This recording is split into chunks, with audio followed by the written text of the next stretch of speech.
Good morning, good afternoon, everyone. If you don't know me, my name is Amanda Ryba, and I wanted to do this live today to get to share with you all a little bit about me and my personal story and my journey transitioning from corporate America into the financial industry and owning my own business. So, I used to work for, well, I should kind of start from the very beginning. I'm originally from Ohio, and I had gone to college for interior design, architecture, project management, transitioned out of that and into corporate America right in the middle of the recession, right? Pretty much right in 2008, 2009, 2010. And it was really hard for people to get a job back then. I remember coming out of college with, 30, 40, $50,000 in student loan debt, and my first full time job that I got in Ohio was at a design firm, literally paying me like $26 an hour. I'm sorry, not $26 an hour, $26,000 a year full time salary, which, sounds like nothing today, but at the time it was decent. It was barely enough to make my, I guess I would say, normal bills. I was pretty much living paycheck to paycheck at the time. And I worked there for a few years, and then I decided, it was time to make the jump over to California. It was a place that I have always wanted to live, and I had a couple friends from college that had lived out here. So I really wanted to make the jump. And it's like, they always say it's never well, realistically, you feel like it's never the right time. And then one morning, in it was New Year's Day 2013, I was like, I'm done. I'm ready. I'm over the snow. I'm over the cold. I'm ready to be somewhere where I feel like I have an opportunity to grow and do some new things. And I started looking for a job. Immediately found something very similar to what I was doing in Ohio out here in Northern California. Made the jump over and really have never looked back. So from there, I did a lot of job jumping around in Northern California. Worked for some big tech companies that you probably heard of. One of those being Tesla Motors. I worked for Tesla. Yes, I did back in the day. And I was on their design, their architecture team, helping design the space, the very little bit of space that they had at that time, the buildings that the people sat in, not necessarily, the cars or anything like that, but the factory, the administrative space that people sat in, the lobbies, that sort of thing. And then I transitioned out of that company and went to a really big tech company called Salesforce, which I'm sure some of you guys have heard of. Salesforce, massive, massive tech company based out of Northern California. And again, I was kind of more in like a project management role on the real estate workplace services side. And I always tell people, if you know anything about tech, well, you're working 60, 70, 80 hours round the clock every single week, and you are on salary, most likely, if you're in just the part of the company that I was in, which was design, real estate, workplace services, things like that. And I loved what I did, but I was just significantly, in my opinion, overworked, underpaid at the time, not married, no kids. So I was, always asked to be first in, last out. And the way I looked at it was I didn't move to Northern California, this beautiful place, to work, the hours that I was working and not get paid for nearly half of it. As much as I love the company, I love the mission. I love the crusade. Salesforce was out there really to make a big impact. They actually gave us VTO, volunteer days off. They were big on giving back to the community. So I knew that was something that was really important to me. I just, I had just kind of hit a brick wall after a few years of being there where I was really just ready for a big change. And luckily, a couple of friends that I had at the time, acquaintances, had been working in the financial industry for a while. And they said to me, hey, look, if you really want to change careers, whatever it is you're looking to do, you should probably get on top of your money and make sure, that everything is good from that perspective. And then you can start to look for either a new company, new job, whatever it is. So I sat down with them, and in literally 20 to 30 minutes, like what I learned, I was so amazed by how much information is out there that we are just not taught, right? I mean, we go to school to ideally get a good job, to ideally live the American dream, but yet nobody teaches us any basic classes on money or finance or budgeting or anything. And I had always been searching for a way to make more money, a way to get my money to make me more money. And I don't know if anybody can relate to this, but I definitely had a few friends growing up that I know were not smarter than me, yet always seemed to be so much further ahead financially. And I couldn't figure it out. And once I sat down and I figured out the inner workings, the basic building blocks to financial education, it all started to click and make a lot of sense. And then from there, I was immediately like, can you guys help me personally? Right. Like, I wanted to make sure that I was in a good financial situation. But then from there, I'm like, well, what about my family? And what about my coworkers and people that I love and care about? Like, these people all need to know this stuff. And luckily, they said to me at the time, um, if you just get a license and you refer people over to us, you want to become part of our referral program, we can actually compensate you for sending people to us. So I'm a great test taker. I am really good at multiple choice exams. I'm a good memorizer. I was able to get through that in literally 4 to 5 days. And from there, I was just sending people their way. And then eventually, I was making more money on a referral basis than I was working my full time career salary monthly with Salesforce. So, and I was working a lot, barely any hours a week. So I was like, all right, maybe I should kind of take a look at this thing. And I love to learn. I love to be challenged. I love to be somewhere where I just don't get bored. I had always felt like anywhere I had worked prior, I would always get bored. In 3 to 6 months, I would have learned everything I could possibly learn and I was over it. So, this is the one industry where I feel like there's always something new to know. There's always a new product coming out. There's always a new law coming out. There's always something new that's happening that keeps you on your toes and challenges you to be better for your client, right? You have to stay on top of the latest and greatest of everything that's in the market. So I wanted to learn more. I started working with some of the best brokers in the industry. And I was lucky and fortunate enough that they offered to train me, and they did train me for free, which was even more amazing to think that I didn't have to go back and get another 2 year, 4 year college degree to be able to do this.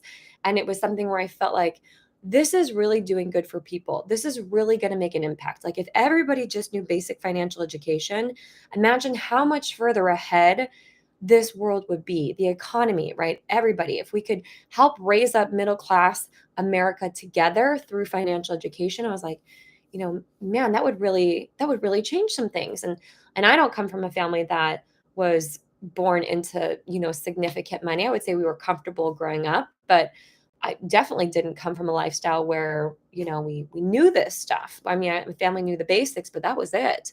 So I think learning financial education is so important, and learning how to budget, learning how to save, learning what types of accounts you can save your money into for different types of goals. I just found it so fascinating that there's just so much stuff that people just they don't know about. So from there, I worked part-time for a little while, and then I really started to see like, okay, you know, there's a need for this, right? There's a lot of people that need this. And I became somebody that other people wanted to work with from a trainer perspective. I've always had a passion for teaching, educating, and kind of like raising up the next generation. In college, I was actually I taught the orientation class for my major for all the new students coming in, and then I got promoted. Right, you do the job for free, but I got promoted to train the trainer role, where I was training the trainers of the class, and that's what I love about what I do now. Is yes, I do work with clients on a one-on-one basis, but I am more passionate about working with what I call next gen, right? The next generation of agents and financial educators that are coming behind me and making sure that they're well equipped and they know the right things to say, the right way to properly represent companies, product services to their clients. So I'm kind of jumping around a little bit, but I worked part time in this industry for about a year and a half. And then, like I was saying, I was able to make more money here part time than I was at my full time career. I had a serious conversation with one of the mentors that I was working with at that time. And he just basically said, look, worst case scenario, you go back, right? Like, you can always just give it a shot, see if it works. He guaranteed me that I could make what I had strived, my goal. This is a funny story, but my goal in corporate America was to make $250,000 a year. And I told him that because he said, how much money do you want to make? And I said, 250,000 a year.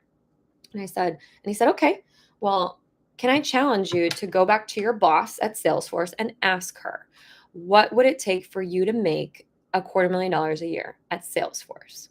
And I was like, "Oh my gosh, no, like, I'm gonna get fired. I can't ask her that." And he's like, "Ask her if she's your manager, like, she's gonna tell you what you need to do to raise up through the ranks." So So I did. I went back and I remember having a walking like lunch or something with her. And I said, this is a big goal of mine. I'd like to cross a quarter million in income.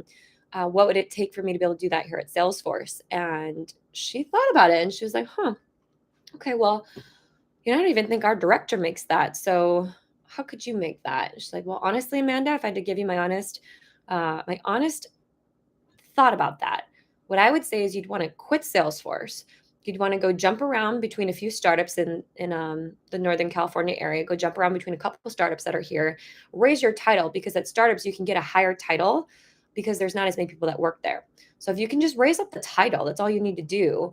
Probably 6, 7 years from now, you could come back to Salesforce at a director, senior director level role and be making $250,000 a year. And I was like, okay, so what do you think total timeline? She's like, probably 10 years. Like if you did that for like 6, 7, 8 years, probably in 8 to 10 years, you could be at $250,000. I'm like, okay, that's not bad, right? That's not bad. I thought that was decent. So I went back and told that to my mentor and he was like, okay, she gave you an 8 to 10 year timeline. And I said, yeah. He's like, what would you say if I told you I could give you a 2 to 3 year timeline? And I'm like, oh, that's a big difference, right? That's a big difference. And I'm like, okay, I'm in. I'm listening, right? Count me in. So it wasn't long after that that I decided to take the leap of faith and leave my corporate job and come into the financial industry full time. And I was scared. I had really no idea what I was doing, but I had the best coaches and the best leadership and people that were there to support me and hold my hand the whole way through it. Yes, I failed quite a bit in the beginning and it was super scary. And there were definitely times where I'm like, I'm not meant for this, right? This isn't for me. I don't know why I did this. I need to go, I'm going to go back to my job. And I thought that so many times in the beginning. And I'm so glad that I surrounded myself with people that believed in me and really encouraged me to stay the course because they said, hey, look, here you've got a shot. There you have no shot. Which path are you going to take, right? And I'm like, yes, it's going to be hard. Yes, it's going to be painful. Yes, it's going to be challenging in the beginning while you're building it. But if you can just stick around long enough, give this thing 5 to 7 years of real hard, true work, you'll have the rest of your life to do whatever you want. And I can definitely say now it's been 7+ years now, just over 7 years. And looking back on those conversations, it's like, they were right. They were right. And it was super hard in the beginning. But I will say, like, when you're passionate about what you do and you love what you do and you care about helping people and you're here to make an impact, you really have a big why. And everything else just somehow eventually falls into place. And that's what I held on to all those months and years where it was really tough and I struggled and I wasn't making any money and I wasn't helping any clients and nobody wanted to sit down with me. And you're building your name, you're building your brand, and most importantly, you're building you, right? You're building the skin, the thick skin that you need to have to be able to step into the lifestyle that you've always dreamt of. It doesn't just get handed to you. You have to get built into the person that is deserving of that and that can handle it. And I look at all those years like they were building me. Like maybe I really wasn't building a business, right? But they were building me. And that is more valuable, in my opinion, than anything. So now I'm finally able to say that I'm living that dream lifestyle that the very beginning of it, by no means where I ever want to be. I'm definitely not, a multimillionaire yet, but I'm in the making and I have a plan and I have leadership and coaching and the people that are there that are guiding me to build this business to something that I can eventually pass down to my family and my children, and it can leave generational wealth and it can create a legacy that will last forever. And I love that about this industry and the fact that, we help clients and they become a part of our family. We have them in our circle forever. You talk to any of my clients, probably 5, 6, 700 plus clients now. I talk to them all the time. I get invited to their birthday parties, their weddings, their baby showers, like everything. And it's so great to say that, it's not a transactional business, it's a relationship oriented business. And that's also what builds your book. So if you're new to the industry and you're trying to figure this thing out, that is one thing I would say is really focus on relationships because that is ultimately where a lot of your referrals and your business is going to come from.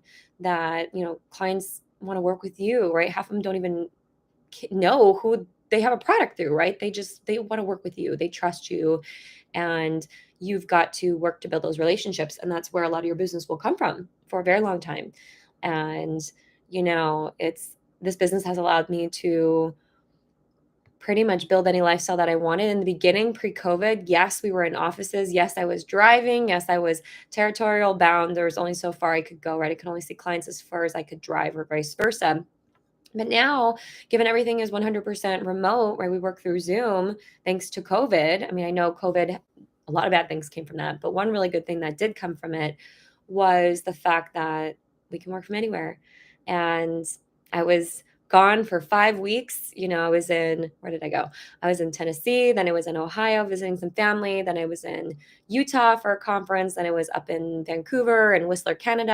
And to think that I was able to be gone for that amount of time and not stress financially, and know that I have built a business and a team, and I have things in place where I can do that is amazing. And also be able to work, right? Many of you that I spoke to during that time know I was also working and on appointments and helping clients. And it was great. It was a wonderful experience. And I'm looking forward to doing that again here in the next couple months as well. And, that's the lifestyle that I always wanted, was to be able to go wherever I want, be wherever I want, hang out with whatever I want, do whatever I want with whoever I want, right? And not have to ask permission, take PTO. I live so far from friends and family, and to think that when I had that corporate job, I missed so much because I just didn't have a lot of PTO. I couldn't go back for holidays. I couldn't go back for every wedding. I couldn't go back for funerals or things that were really important to me because I didn't have PTO. I couldn't go.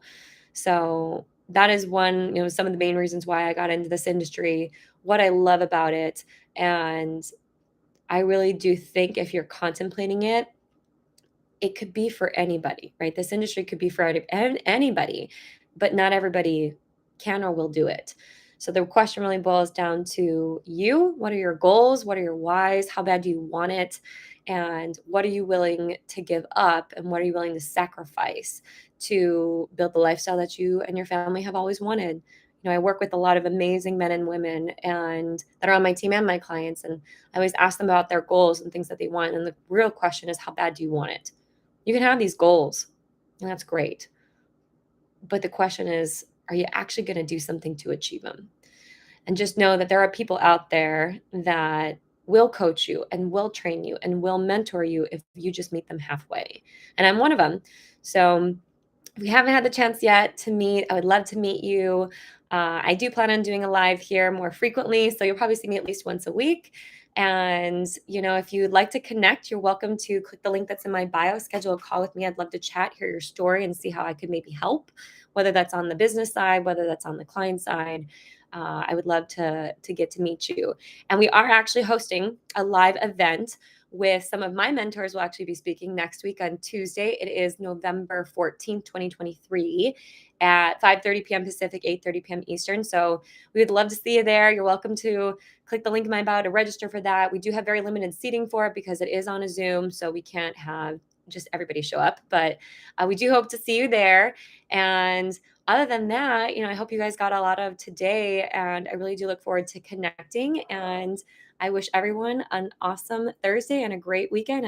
Happy holidays. Talk to you soon.